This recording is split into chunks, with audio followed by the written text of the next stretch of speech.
Craig the turkey.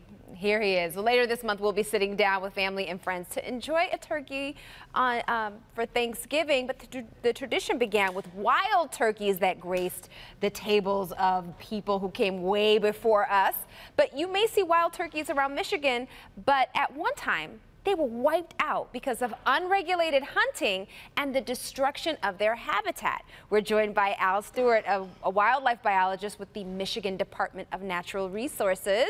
Thank you for being here, first of all. Oh, thank you. It's great to be able to talk about turkeys. Yes. I see you've had fun with it earlier in the... We have. Craig and I are friends now, so we're good. But wild turkeys are not the same as the turkeys that people buy in the grocery stores, you know, for Thanksgiving dinner. How are they different?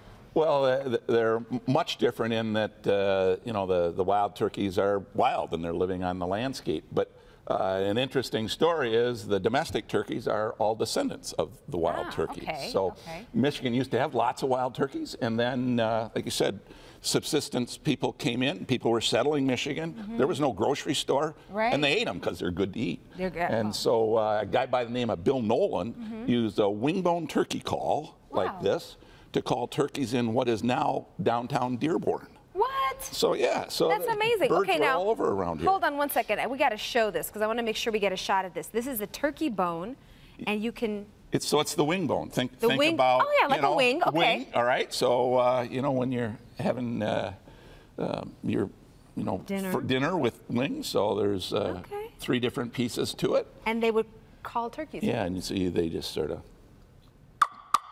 How cool is that? There you go. How cool is that? A lot of history right there. But, you know, like you were talking about, you know, they were really common. And then by 1900, they were all eliminated. There were no turkeys left in Michigan. Wow. And so conservationists, you know, hunters got together and said, we can't have this. And began to restore the birds back to the state. Oh, and that's good. Now we've got over 200,000 birds throughout the state. Anything that says saying that an animal is going to be extinct scares me. Yeah. So tell me about the difference between the male and the female turkeys. Well, one thing, the males usually have a little whiter head, and the males have a beard.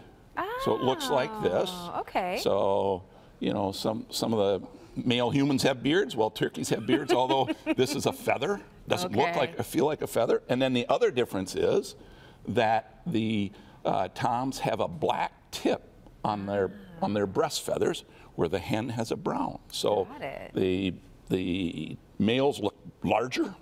So, you know, this is a great time. You know, it's Thanksgiving. Yes. And, you know, what's not to like about Thanksgiving? And in fact, here in Detroit, we have the Thanksgiving Day Parade, of which a turkey is part of that. There you it's the big balloon. Absolutely. And our friends at the Michigan Wildlife Council are dedicated to increasing public awareness about wildlife conservation efforts.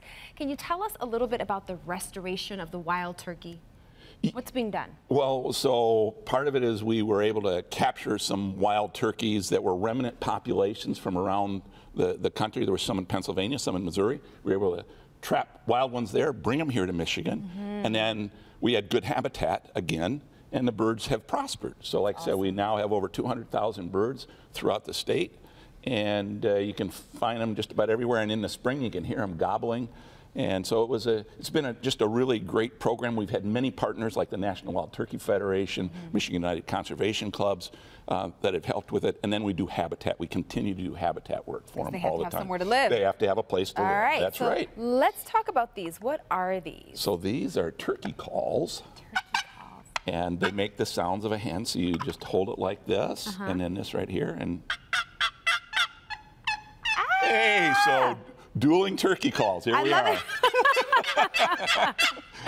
That's the sound that the hen turkeys make. Right, so you mentioned like keeping their habitat going on. So it's important to work on conservation efforts for these, right? It's not a one and done kind of thing. Oh no, this will go on forever. And that's how we're able to keep wild turkeys in Michigan forever, for perpetuity, for everyone to listen to know that they're out there, you know, so that, you know, we can celebrate Thanksgiving and know, you know, carry on that tradition into the future. But these are wild birds, not domestic birds. And they taste quite a bit different. Okay, so don't eat them. Well, you eat these, yeah. They hunt them in the spring, and they're delicious. You want to know where your food came from? You want to know that this is the way to do it. All right. If you want to learn more about what the Michigan DNR is doing to manage our wildlife, visit the website michigan.gov michigan.gov/DNR. And to learn more about the great work the Michigan Wildlife Council has highlighted, visit their website, hereformioutdoors.org. And we have got turkeys.